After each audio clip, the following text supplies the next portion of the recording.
Now fasting 2 days, کون سے 2 ایام ہیں جن کا اگر انسان روزہ رکھے تو 3 سال کے گناہ معاف ہو جاتے ہیں.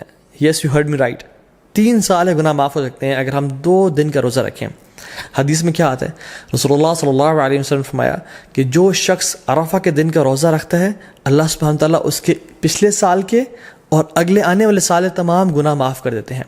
کچھ علماء نے کہا کہ یہ صغیرہ گناہوں کی بات ہو رہی ہے, لیکن سٹل تمام گناہ معاف ہونے کی بات ہو رہی ہے.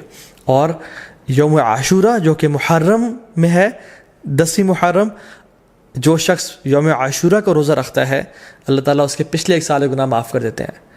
تو میں آپ کو ایگزامپل دیتا ہوں, اگر ابھی 1441 چل رہا ہے تو جو شخص عرفہ کا روزہ رکھے گا اس کے 1440 کے گناہ اور 1442 کے گناہ معاف ہو جائیں گے.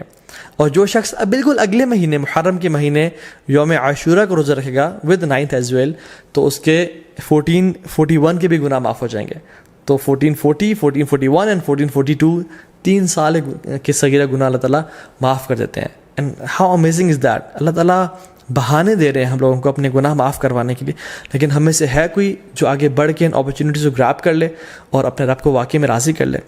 حنیدہ بن خالد اپنی وائف سے فرماتے ہیں, اور ان کی وائف نے ام المؤمنین سے یہ روایت کی کہ اللہ کے نبی صلی اللہ علیہ وسلم صرف عرفہ کے دن کا روزہ نہیں رکھتے تھے بلکہ تمام 9 دنوں کا روزہ رکھا کرتے تھے. اور ان 9 دنوں کے علاوہ یوم عاشورہ کا دن جو کہ محرم میں ہے, 3 days of each month جو کہ ایام البیض بولتے ہیں, which is the white days. Why? Because 13, 14, 15 کے یہ ایام ہے جس میں جو سن ہے جو مون ہے وہ اپنے فل اپنے پینیکل پہ ہوتا ہے. اٹ از وائٹ اور راتیں بھی روشنی کی طرح ہوتی ہیں. So it is the white days which ایام بیز.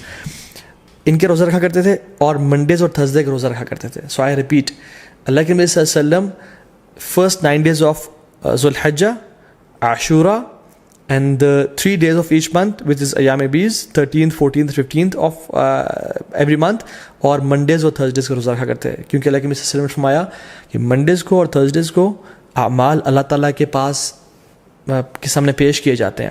تو میں چاہتا ہوں کہ میرے اعمال اس حالت میں پیش کیے جائیں کہ میں روزے کی حالت میں ہوں. اور پھر ایک اور بات پہ آتا ہے کہ منڈے کو رسول اللہ صلی اللہ علیہ وسلم کی ولادت ہوئی تھی, پیدائش ہوئی تھی, تو وہ اس خوشی میں بھی روزہ رکھتے تھے. حضرت عائشہ فرماتی ہے کہ ایک اور حدیث میں آتا ہے کہ اللہ کے نبی صلی اللہ علیہ وسلم پہلے 9 دن کا روزہ نہیں رکھا کرتے تھے. Now the scholars reconcile between these 2 hadiths کہ کبھی کچھ سال رکھ لیا کرتے تھے اور کچھ سال چھوڑ دیا کرتے تھے. تو ہمارے لیے یہ ہے کہ ہم چاہیں تو رکھ سکتے ہیں. جو شخص آگے بڑھنا چاہتا ہے وہ ان دنوں میں روزے رکھے جا سکتے ہیں, کیونکہ رسول اللہ صلی اللہ علیہ وسلم کی پیاری سنت سے یہ روزے ثابت ہیں.